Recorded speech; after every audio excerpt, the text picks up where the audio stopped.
pessoal, exercício 1 do trabalho aí, né, pede para a gente fazer o gráfico dessa função, mas a partir de uma série de coisas aí, né?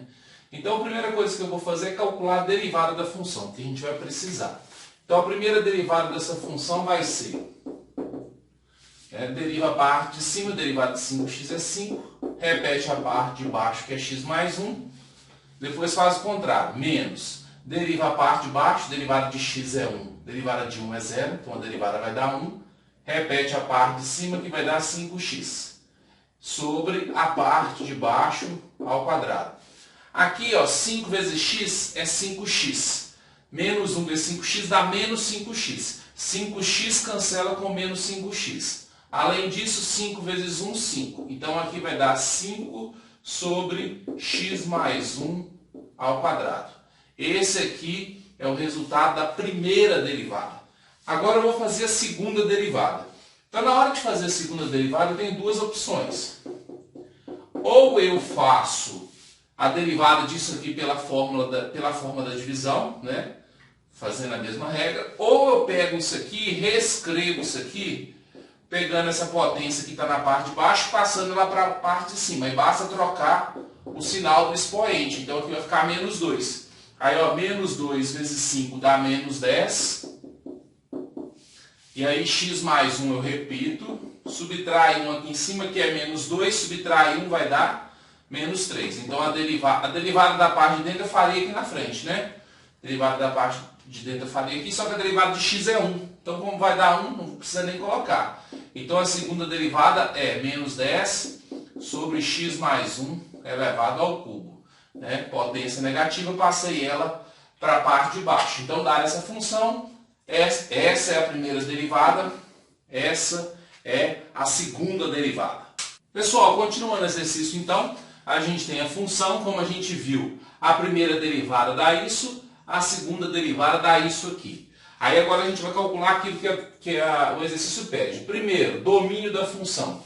Quando a gente observa essa função aqui, a gente percebe que nessa função, lembrando que domínio é valor de x, eu posso colocar no x qualquer número, menos o único número que vai zerar esse denominador, ou seja, o menos 1. Então o domínio dessa função é qualquer número real menos o menos 1, certo? Segundo passo, analisar a interseção com os eixos. Essa função aqui, ó, se eu colocar 0 para x, 0 vezes 5 vai dar 0, 0 sobre 1 vai dar 0, e y também é 1. Então, o único ponto de interseção que ela tem com o eixo é o ponto 0, 0. Né?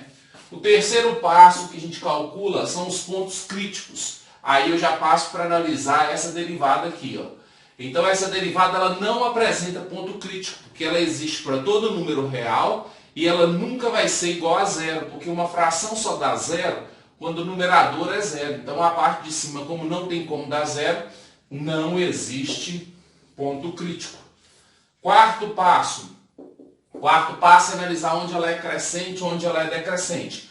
Também aqui na primeira derivada. Então eu vou fazer uma reta. Como não tem ponto crítico, o único ponto que eu vou marcar aqui é esse ponto que não pertence a domínio. Então eu vou colocar ele aqui com bolinha aberta. Ó, menos 1 não pertence ao domínio. Isso aí é importante a gente colocar. Estudo de sinal dessa função. A parte de baixo é uma potência quadrada sempre positiva.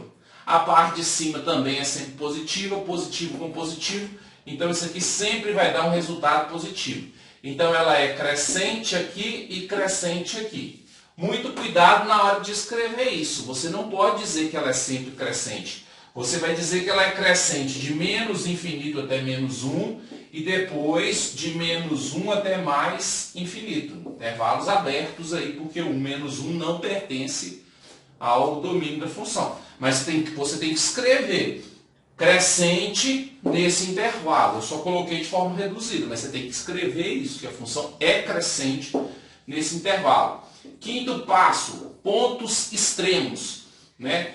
Na hora de analisar os pontos extremos, a gente pode analisar aqui pelo teste da primeira derivada. Como a função está crescendo só, ela não tem ponto extremo. Ela não tem ponto extremo.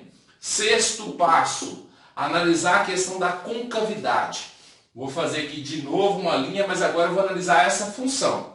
Como não tem nenhum valor que zera ela, porque como ela é uma fração, a única forma dela dar zero é se o numerador for zero. Mas o numerador é menos 10. Então não tem como ele ser igual a zero. Então eu vou colocar só a bolinha aberta no menos 1.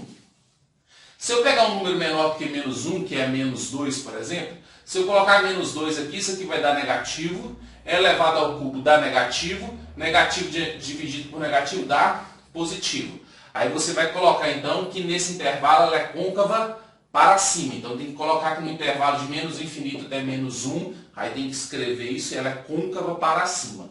Se eu pegar um valor maior que menos 1, por exemplo, 0, 0 mais 1 dá um resultado positivo.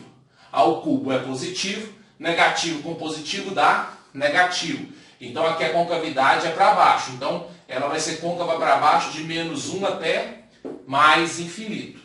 Ponto de inflexão. Não temos ponto de inflexão, porque o menos 1 é um ponto onde a função troca de concavidade, só que o menos 1 não pertence ao domínio. Então, como ele não pertence ao domínio, a gente não tem ponto de inflexão, né? Sétimo passo, analisar as assíntotas. Vou calcular o limite dessa função, primeiro com x tendendo. Qual é o valor que zera o denominador? É o menos 1. Então, vou calcular o valor do x tendendo a menos 1 pela esquerda e vou calcular o limite dessa função quando o x tende a menos 1 pela direita. Nas duas, eu vou substituir o menos 1 aqui. Quando eu substituir o menos 1 ali, vai dar menos 5 sobre 0. Menos 5 sobre 0. A questão é o sinal. Se o x é menor do que menos 1, por exemplo, menos 2, o menos 2 aqui vai gerar aqui embaixo um resultado negativo. Negativo com negativo vai dar positivo, então aqui vai dar mais infinito. Se o x é maior do que o menos 1, 0, por exemplo, 0 aqui no lugar do x, 0 mais 1 vai dar 1, dá um resultado positivo. Negativo com positivo dá negativo. Então x igual a 1, x igual a menos 1 é uma assíntota vertical aí. Então é isso aqui que a gente vai usar. Além disso, também nós podemos calcular o limite da função quando o x tende a mais ou menos infinito. Nesse caso aqui, ó, eu vou começar com x tendendo a mais infinito. Como é uma fração, eu vou trabalhar com a maior potência de cima na parte de cima, a maior potência na parte de cima, que é o 5x, e a maior potência na parte de baixo, que é o x. Só que 5x dividido por x, cancela isso aqui com esse aqui, vai dar 5. O limite da constante é a própria constante. Então não importa se é mais ou menos infinito, o valor de y é 5. Então a gente tem aqui uma assíntota horizontal. Então assíntota vertical, assíntota horizontal. Então recapitulando, domínio, todo número real diferente de menos 1, interseção com eixos, ponto 0, 0, pontos críticos não existe, função crescente nesse intervalo e nesse intervalo, pontos extremos não existe, concavidade, côncava para cima, côncava para baixo, assíntota vertical igual a menos 1, horizontal igual a 5. Vamos juntar todas essas informações para montar o nosso gráfico. Pessoal, o gráfico dessa função, então, é algo desse tipo aqui, ó. Então, eu tenho aqui, ó, menos 1 como assíntota vertical, o 5 como assíntota horizontal. Antes do menos 1, olha a função aqui, ó, crescente, com concavidade voltada para cima, respeitando a questão da assíntota aqui e a questão da assíntota aqui. E se você observar, quando o x tende a menos 1 pela esquerda, a função está indo para mais infinito. Do lado de cá, ó, sempre crescente, concavidade para baixo, passando na origem, assíntota aqui, se você observar o x se aproximando de menos 1 pela direita, a função está tendendo a menos infinito, e a assíntota aqui. Esse é o gráfico do exercício número 1.